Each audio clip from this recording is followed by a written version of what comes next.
y cómo la nube puede ayudarnos a agilizar este proceso. La primera parte de la charla vamos a hablar de una bomba en un monasterio, perdón, como para hacer un poco más dinámica la sesión. Vamos a ir técnicos, pero vamos a asemejar esto, cómo funciona en un disaster recovery. Y luego vamos a hablar de cuáles son las diferentes capas que puede tener un negocio normal cuando hablamos de disaster recovery. Entonces, para empezar, vamos a empezar con la bomba en un monasterio. Esto pasó en un monasterio que se llama Monte Cassino, está localizado en Italia. ¿Y por qué este casino o este monasterio es tan importante? La primera razón, y no la más importante, es porque allá Nicolas Cage grabó una película y que probablemente muchos de nosotros habemos visto, pero la razón más importante es porque en este lugar se encuentran o se encontraban muchos documentos papales, más de 800, habían muchas pinturas importantes, existía hasta un libro llamado Incanaluluba, que es un libro que se escribió antes de 1500, quiere decir que fue escrito antes de la Biblia, su original. Entonces, como ustedes pueden imaginar, es un lugar donde realmente hay muchos tesoros. Entonces, cuando nosotros hablamos de continuidad en un negocio, estamos hablando de 3 tópicos muy importantes. Uno es alta disponibilidad, el segundo es el backup del storage y el tercero es el disaster recovery. Entonces, como muchos de ustedes saben, alta disponibilidad quiere decir mantener mis servicios vivos, estar up and running 24/7. Cuando hablamos de backups, decimos, ok, vamos a tener una copia de todos los archivos de mis datos para que en caso de que haya alguna falla, yo pueda restaurar mis datos a los originales. Y disaster recovery es cuando nosotros decimos cómo vamos a recuperar nuestra infraestructura tecnológica, lo que es crítico en caso de un desastre natural o en un desastre inducido por un humano. ¿Listo? Entonces, volviendo al tema del monasterio, el monasterio es el origen del backup. El monasterio hace muchos años era donde todas las personas que tenían tesoros, como los documentos papales, como libros, como pinturas, todo este tipo de documentos tan importantes los guardaban en el monasterio, porque el monasterio en teoría era un lugar muy seguro, que costaba poco mantener tus cosas allí, y de ahí surge de hecho el origen de las universidades, dado todo el conocimiento y todos los tesoros que tenía un monasterio, ahí surgen las primeras universidades. La indoctrinización, yo creo que como muchos hemos escuchado, es la forma en la que la Iglesia Católica da continuidad a su palabra, la evangelización. En caso de que me pase algo a mí, yo necesito que la Iglesia Católica o el catolicismo funcione aún después de este desastre, sea un desastre natural, sea lo que sea. Entonces, ahí es cuando comenzamos a hablar de que, ok, necesitamos hacer backup de pronto de los libros, que pueden ser las Biblias, etcétera, en orden de que esto funcione. Entonces, otra vez, ¿por qué es tan importante este monasterio de Monte Cassino? Todo se remonta a la Segunda Guerra Mundial, cuando estaba pasando toda esta guerra dentro de Europa. Muchos de los romanos dicen, ok, yo tengo muchos tesoros en mi casa, muchas de estas pinturas las voy a llevar al monasterio de Monte Cassino porque yo creo que allá van a estar más seguras de lo que pueden estar en mi casa en Roma. Sin embargo, en esta guerra entre los alemanes y los americanos, se intercepta un mensaje y se dice, hey, dentro del monasterio de Monte Cassino puede que haya una división militar. Entonces, los americanos deciden que van a bombardear el casino. Entonces, lo que hace el Vaticano, o lo que hacen 2 alemanes muy importantes, es toman todos los documentos papales, todos estos tesoros, y los deciden llevar al Vaticano para básicamente tener backup de sus datos. ¿Listo? Luego pasa lo que iba a pasar, pasa el bombardeo más grande en contra de un solo target de todo el tiempo. Así es básicamente como queda este monasterio después del bombardeo en 1944 y básicamente toma 10 años para restaurar ese lugar. Entonces en 1954 es cuando se decide restaurar este monasterio. Entonces este es el fin del prólogo, es una historia como de la vida real para que comencemos a asemejar de cómo podemos nosotros tener backups eficientes en nuestras infraestructuras hoy en día. Entonces, ¿qué lecciones aprendimos? La primera es que mi backup tiene que ser accesible. Entonces, yo no me voy a dar a la tarea de transferir mi data físicamente, como fue en el caso del monasterio, en que tomaron todos los documentos del monasterio y los llevaron al Vaticano. Fue físico. No, yo necesito que mis datos sean accesibles rápido. Entonces, ahí es donde AWS viene a ofrecernos una solución en donde vamos a tener una API para interactuar con AWS, vamos a tener un Direct Connect, que es nuestra línea dedicada entre el data center del cliente y AWS para que ustedes puedan tener acceso a sus datos a un ancho de banda bueno o a un ancho de banda que ustedes deciden cuál es el ancho de banda y a una baja latencia.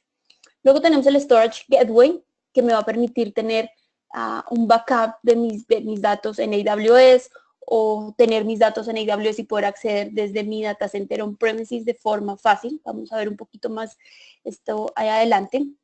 Muy importante, nosotros, cuando ustedes guardan sus datos con AWS, ustedes son los dueños de esos datos. Nosotros absolutamente nada tenemos que ver. Si ustedes vienen y nos los dan encriptados, jamás podremos verlos y de hecho preferimos que los datos vengan encriptados para no tener ningún problema después.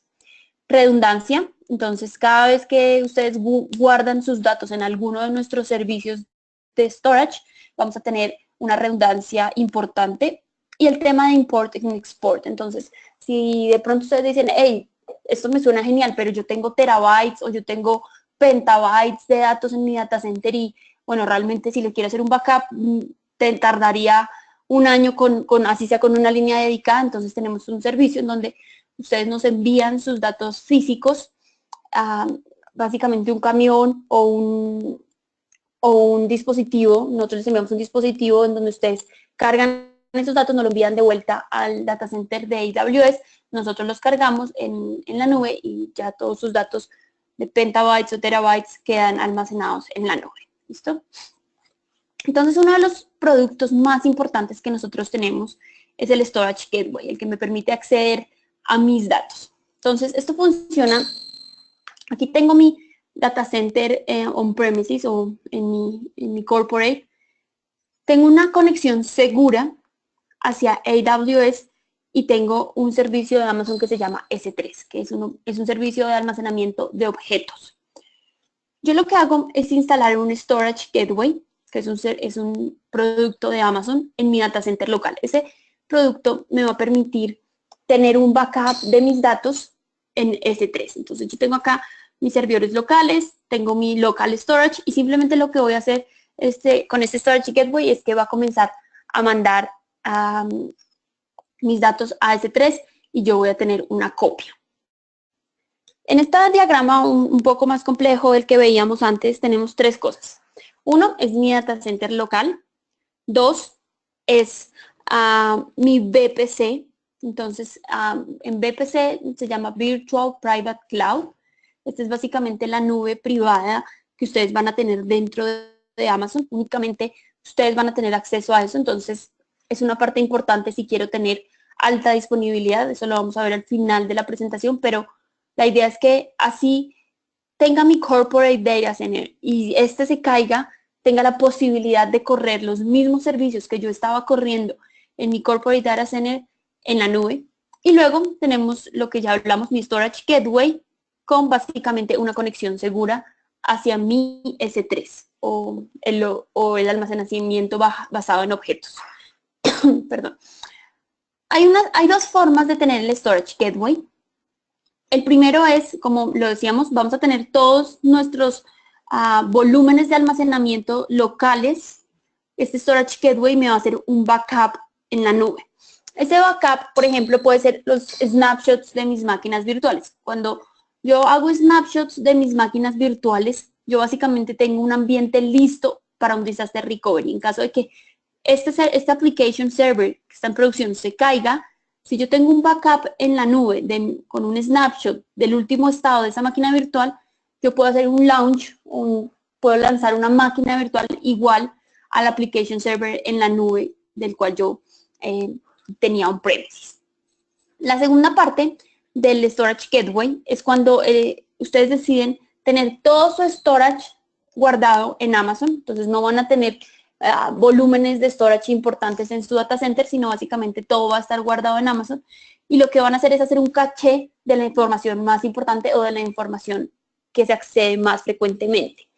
Entonces, yo tengo todo mi storage en S3, simplemente voy a hacer un caché para que mis servidores locales en mi data center on-premises puedan acceder a esa información de forma más rápida.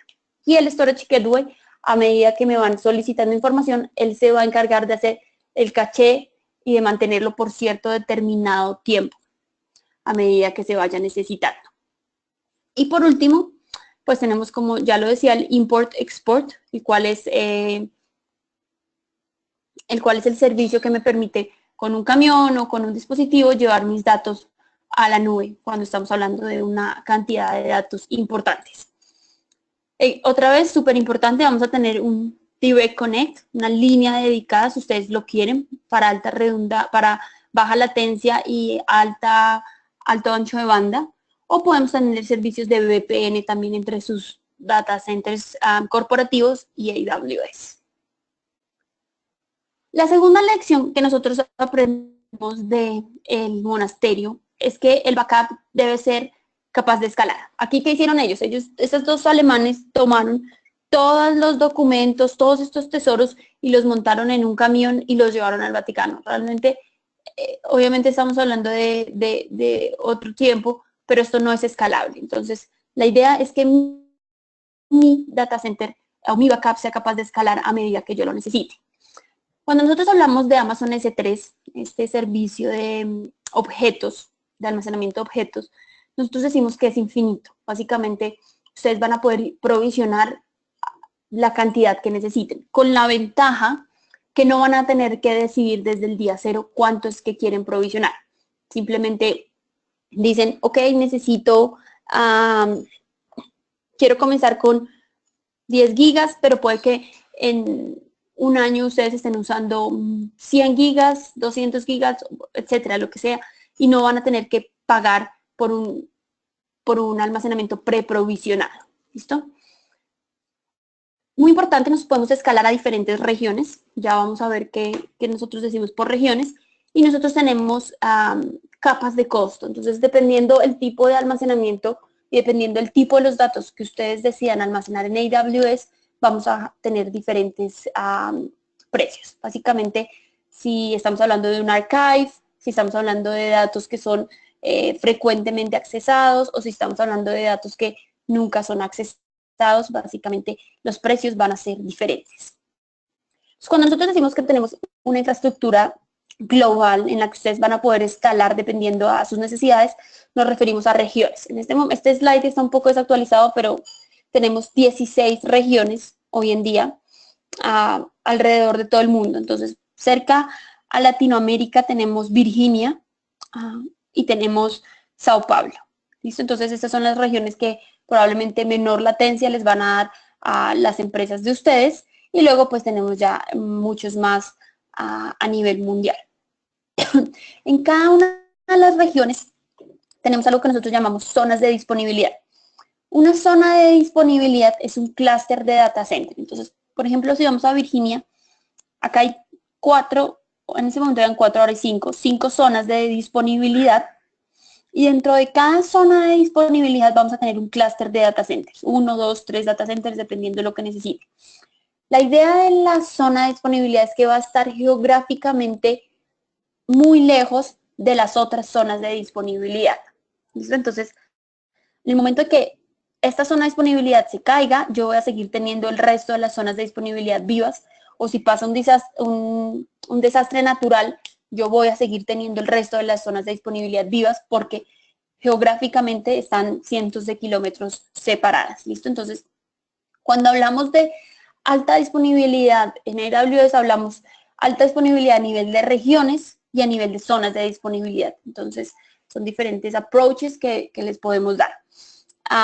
Y obviamente la forma de escalar, depende de la naturaleza de su negocio, pero si estamos hablando de un negocio que es tiene muchas sucursales o muchos clientes a nivel global, entonces estamos hablando de que queremos menor latencia a mis usuarios finales, entonces podemos hacer uso y tener ventajas al usar las diferentes regiones de AWS, ¿listo? Luego tenemos algo que se llama Edge Locations. Estos Edge Locations son CDNs, entonces lo que se llama Content Delivery Network. Entonces, por ejemplo, les doy el ejemplo de Netflix. Netflix es uno de los clientes más grandes de Amazon. La idea es que Netflix tiene clientes alrededor de todo el mundo. Cuando yo como usuaria de Netflix voy a acceder a una de sus películas, yo quiero que la latencia sea baja, ¿cierto? Yo no quiero esperar ahí un buen rato en mi televisor para que la película cargue. ¿Cómo hace Netflix? Netflix lo que hace es usar todos estos Edge Locations, en donde básicamente va a hacer caché de las películas más solicitadas cerca de ese Edge Location para que la latencia y la experiencia de usuario sea mucho mejor. Entonces, en estos Edge Locations normalmente lo que vamos a tener es contenido estático, entonces una película, una foto, de este tipo de contenido, una página web estática, este tipo de contenido. La tercera lección que aprendimos es que mi backup tiene que ser seguro. Yo tengo que ser capaz de proteger mis datos. Entonces, cuando hablamos de S3, estamos hablando de que toda la comunicación que nosotros tenemos desde y hacia Amazon va a ser encriptada. Vamos a usar SSL. ¿Listo? También podemos hacer uso, si lo queremos, de APIs firmadas. Absolutamente toda nuestra interacción con Amazon puede ser a través de APIs firmadas. Ustedes, como lo dije en un principio, ustedes nos pueden dar los datos encriptados, perfecto, y tener la llave ustedes guardada donde quieran, mejor para nosotros, totalmente aceptable. Si ustedes quieren que nosotros ayudemos a encriptar los datos, también tenemos servicios en donde nosotros les ayudamos a encriptar los datos con una llave que ustedes pueden traer o con una llave generada por AWS. La durabilidad es algo muy importante. Yo quiero que mis datos duren. Entonces, como lo hacemos en AWS, es que vamos a guardar diferentes copias en diferentes data centers. ¿Listo? Entonces, acordemos un poco de las zonas de disponibilidad. Yo voy a guardar, cada vez que ustedes me dan un dato, yo automáticamente lo voy a replicar en las diferentes zonas de disponibilidad. La durabilidad que nosotros tenemos con S3 es 9,119%. Entonces, básicamente vas a perder un dato cada 10.000 años. Algo así parecido es la métrica.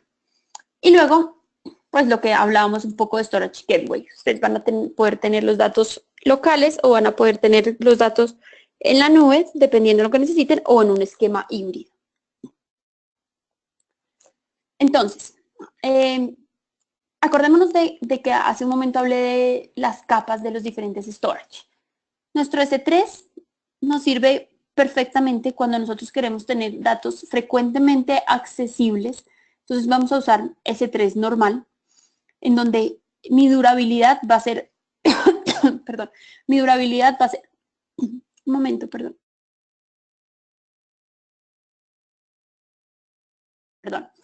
Mi durabilidad va a ser 9,119%. Luego, si tengo datos en los que digo, estos datos de pronto no son tan importantes en tema de redundancia ni en tema de durabilidad, voy a poder tener esos mismos datos dentro de S3 en un servicio que se llama redundancia reducida. Obviamente voy a pagar menos, pero simplemente la durabilidad y la redundancia que voy a tener en los datos va a ser menor.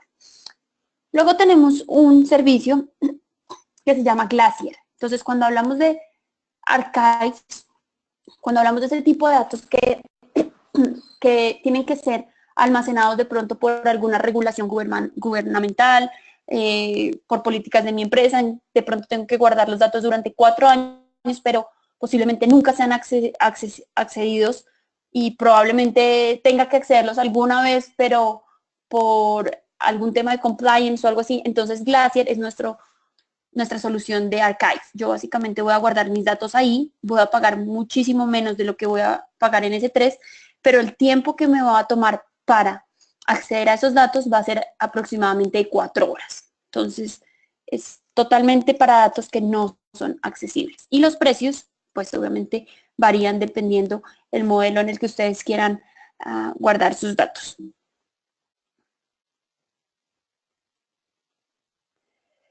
El cuarto lección que nosotros aprendimos es que mi backup debe trabajar junto con mi estrategia de disaster recovery. Ellos esperaron 10 años para recuperar el monasterio. Nosotros realmente no podemos esperar 10 años para recuperar nuestra infraestructura tecnológica. Entonces, cuando decimos que tiene que trabajar junto, es que probablemente es bueno tener una nube híbrida o fácil de integrar con AWS, en el que yo diga, si mi data center corporativo se cae, entonces tengo que estar listo para lanzar todas esas máquinas virtuales en algún otro lugar. AWS probablemente eso ya va muy de la mano con mis requerimientos de negocio. Yo tengo que ver cuáles aplicaciones son totalmente críticas y cuáles necesito correr en cuestión de minutos y cuáles puedo esperar cuestión de horas mientras de pronto le hago mantenimiento a mi servidor en premises.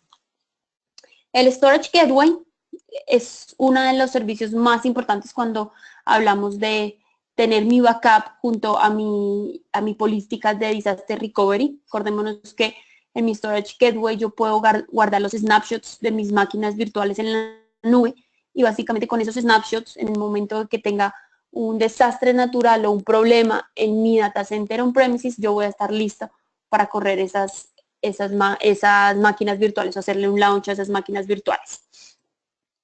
¿Listo? Entonces es muy importante también decidir, como yo decía, redundancia versus disponibilidad versus negocio. Entonces esto ya va muy atado a las necesidades de negocio. O sea, acá es un poco lo que yo decía, si mi application server se cae, yo poder hacer ese launch de ese application server en AWS con el snapshot que mi Storage Gateway me está guardando en la nube de este application server. Y la última lección que nosotros aprendimos es que a alguien le debe importar. Entonces, en el caso del monasterio Monte Cassino, básicamente a 2 alemanes les importó esto y gracias a estos 2 alemanes que querían mucho el arte, fue que el backup o todos los documentos fueron trasladados al Vaticano. Esto mismo tiene que ser replicable en cada una de sus empresas. A alguien le tiene que importar que si los datos se pierden, yo debo tener un backup. Entonces debe haber un ownership de esto. Para eso Amazon también nos ayuda con un servicio que se llama IAM, en donde yo puedo definir usuarios, grupos, roles y que cada persona esté a cargo de diferentes partes dentro de mi infraestructura. Otro punto muy importante es el tema de logs. Es muy importante tener logs de absolutamente todo lo que pasa en mi infraestructura. Quién entró, quién accedió, quién borró, quién modificó, etcétera, etcétera. Entonces, eso también es muy importante para tener claro qué es lo que está pasando dentro de mi infraestructura. Entonces, básicamente, esa era la primera parte de la presentación. Hablar de backup y cómo tener un backup eficiente dentro de mi empresa. La segunda parte que quiero tomar es cómo hablar un poquito ya más de continuidad de negocio. Entonces, aquí vienen dos temas muy importantes o 2 conceptos muy importantes. Uno es el RPO y el otro es el RTO. Cuando ustedes quieren tener una política de disaster recovery dentro de sus empresas eficientes, necesitan tener claro cuál es su RPO y cuál es su RTO. Entonces, en el RPO es básicamente cuántos datos puedo yo perder, cuánto es aceptable. Y si estamos hablando de, por ejemplo, yo puedo decir, hey, si estamos hablando de mi web front, bueno, no me importa mucho si no es accesible, si pierdo datos, pero si estamos hablando de mis transacciones financieras, entonces realmente ya me comienza a importar y necesito tener un RPO y un RTO muy bajito porque no me puedo dar el lujo de perder transacciones financieras. El RTO es básicamente cuál es el tiempo aceptable para que un servicio sea recuperado. Entonces, ¿cuánto tiempo mi página web va a durar abajo? ¿Cuánto tiempo mis clientes no van a poder comprar desde mi página web, etcétera? Entonces, eso es muy importante y eso no, básicamente no es en general un RPO y un RTO que ustedes van a definir, sino eso se define dependiendo a la aplicación y dependiendo a la criticidad de cada una de las aplicaciones. Si yo estoy hablando, aquí tenemos un ejemplo, si yo estoy hablando de mi base de datos, yo digo, hey, yo necesito que si se caiga, sea capaz de subir inmediatamente y que yo no pierda absolutamente ningún dato. Pero de pronto si estoy hablando de mi correo, digo, ok, yo me puedo dar el lujo de estar algunos segundos sin mi correo. Pero si de pronto ya estamos hablando de cómo los procesos son agendados diariamente en SharePoint, entonces ya estoy hablando de minutos. Y si simplemente es básicamente la base de datos donde guardo a mis clientes y donde tengo acceso a mis ventas, Salesforce, entonces estoy hablando de horas. Esto es un ejemplo. Esto lo define cada uno de ustedes en su negocio dependiendo cuál es su RPO, cuál es su RTO y cuál es la criticidad de sus datos. ¿Listo? Entonces, nosotros ofrecemos una solución básicamente para estos 4 pilares, dependiendo de si es horas, minutos, segundos o si estamos hablando de real time. Obviamente, de más hacia la derecha, más costosa va a ser la solución. Si yo tengo un hot standby multisite en donde básicamente ambos están activos, pero el otro está ahí esperando para llegar a hacer el máster, esto me va a costar muchísimo más que si simplemente tengo un backup en el que tengo guardado mis datos, pero una vez se caen mis datos, entonces tengo que comenzar a hacer la restauración manual. ¿Listo? Entonces, obviamente, los precios van cambiando. Cuando ustedes van a tener una estrategia de disaster recovery, lo pueden hacer en premises o lo pueden hacer en AWS. Aquí algunas de las diferencias que les voy a decir, yo creo que pues, son un poco obvias, pero cuando ustedes deciden hacer un disaster recovery on premises, estamos hablando de que tienen que comprar infraestructura desde el comienzo. Ustedes tienen que decidir cuál es la capacidad que va a tener esa infraestructura. Si su negocio en 3 años cambia, probablemente la infraestructura ya sea obsoleta y segundo, puede que la infraestructura se haya quedado corta. Entonces, todas esas son las desventajas de tener un disaster recovery on premises. Cuando hablamos de AWS, estamos hablando que el CAPEX que ustedes van a tener, la inversión inicial va a ser muy baja. Ustedes básicamente van a pagar únicamente por los servicios usados. Van a poder hacer uso de las diferentes regiones que nosotros tenemos para decir, hey, vamos a tener un disaster recovery un poquito en Europa y un poquito en América, por si pasa un desastre natural.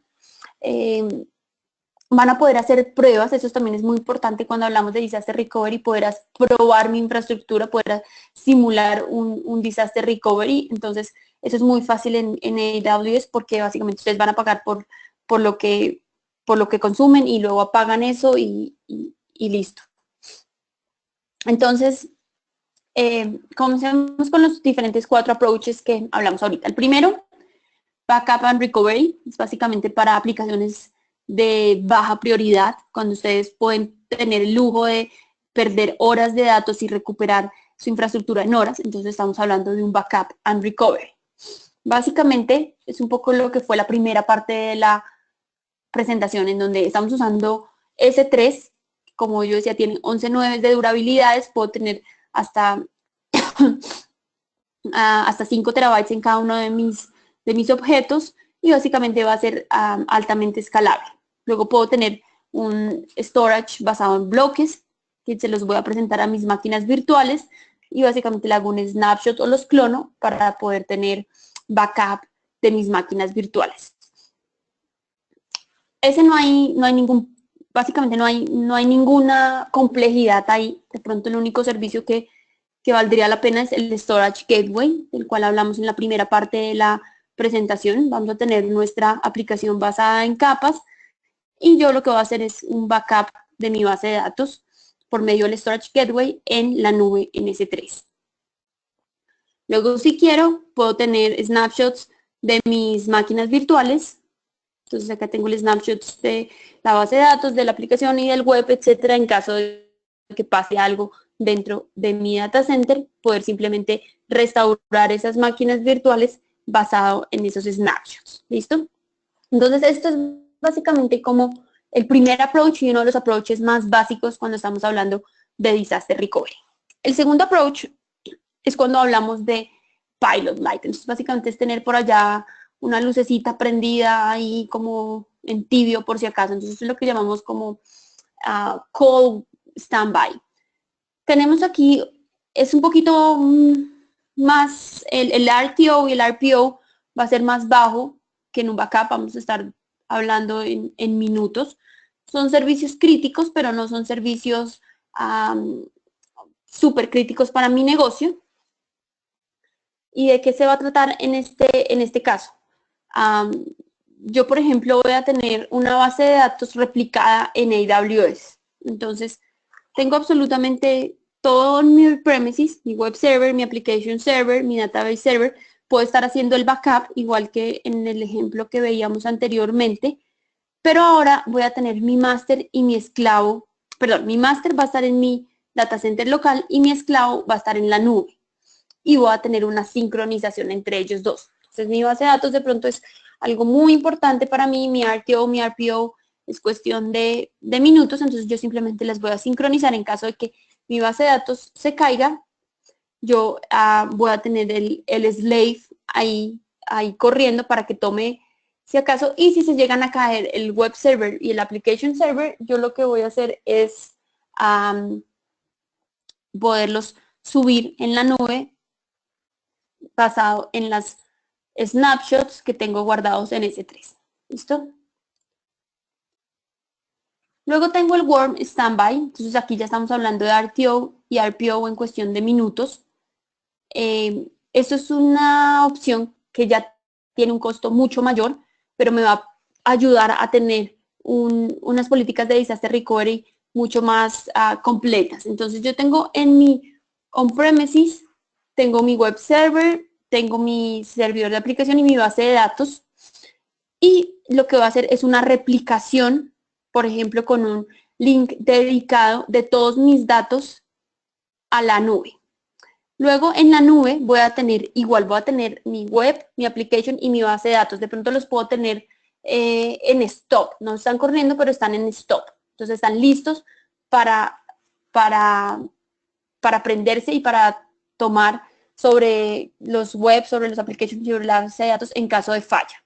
Y lo que voy a tener es un DNS que me va a redirigir principalmente a mi on-premises, pero si llega a pasar algo en my premises y este no responde, entonces este DNS automáticamente me va a dirigir a AWS, en donde en caso de que pase algo, ellos van a prender todas estas máquinas virtuales. El precio acá sube porque también ya voy a tener unos servicios aquí que aunque no van a estar llevando tráficos, van a estar prendidos. ¿Listo? Acá no hay carga, todo el tráfico principalmente se va por mi data center on-premises, pero voy a tener estos servicios aquí prendidos y voy a estar pagando algo por estos servicios. Y por último, el hot standby. O sea, acá básicamente hay una replicación full de ambos ambientes. Ambos ambientes están corriendo. Podemos tener un tipo de activo-activo. Ambos están replicando datos. Entonces ya estamos hablando de que básicamente si falla cualquiera de los dos ambientes, el otro va a estar prendido inmediatamente y estamos hablando de que el RTO y el RPO es de cero, es simplemente inmediatamente. Entonces aquí es para aplicaciones críticas para el negocio. Por ejemplo, Amazon.com. Amazon.com no puede perder su página web ni por un segundo porque las transacciones que pueden perder en ese minuto van a ser muchísimas. Entonces, ese es el tipo de hot standby que se tiene. Entonces, tenemos igual un DNS que lo que va a hacer es balancear cargas entre on-premises y AWS. Acá ya no me está dirigiendo únicamente a on-premises, sino a veces mi carga se va a on-premises, a veces mi carga se va a AWS y voy a tener básicamente los mismos tipos de aplicaciones, el web server, el application server, mi base de datos haciendo un mirroring, una replicación de datos, y ambos están haciendo load, o básicamente están pasando datos por cada uno de ellos. Entonces, mi valor aquí va a ser mucho mayor porque voy a estar usando el storage de AWS como en todos los casos anteriores, pero también voy a tener todas mis máquinas prendidas con datos pasando entre ellos. ¿Listo? Bueno, básicamente esa era como la presentación. Ahora quiero como contarles cuál sería el siguiente paso. Tenemos aquí en esta página web un white paper muy bueno que me va contando como paso a paso los diferentes tipos de disaster recovery que tenemos. Básicamente los servicios, cómo pueden hacer uso de ellos, etcétera, etcétera. Entonces aquí está. Luego tenemos estas 3 páginas web también donde pueden ustedes encontrar laboratorios para que ustedes lo hagan a su propio ritmo y vayan aprendiendo un poco más de AWS, entrenamientos. Entonces, el siguiente paso de pronto si ustedes quieren saber más de alguno de los servicios o de Disaster Recovery, aquí pueden encontrar un entrenamiento mucho más detallado. Y por último, pues animarlos a certificar. Tenemos, ya son 8 certificaciones en AWS para que ustedes pues puedan mejorar sus habilidades y su experiencia con la nube. Por último, quiero dejarles mis datos y los datos de Marta. Aquí están nuestros correos. Marta hace parte de Software One y yo hago parte de AWS, entonces en caso de que ustedes tengan algún proyecto o algún tema que quieran tratar, pues con mucho gusto nosotras lo vamos a trabajar con ustedes. No sé si de pronto hay alguna pregunta o algo que queramos hablar. Vamos a ver, muchas gracias Laura. Vamos a ver si alguien tiene alguna pregunta. Aquí en el chat les voy a copiar el link de nuestro blog de Software One, que es donde va a estar disponible la grabación de este webinar en un par de horas. A ver, send to all. Esperemos a ver si hay alguna pregunta.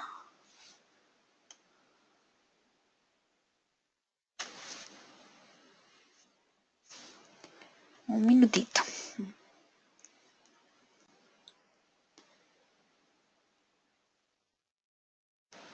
Bueno, aparentemente no, Laura.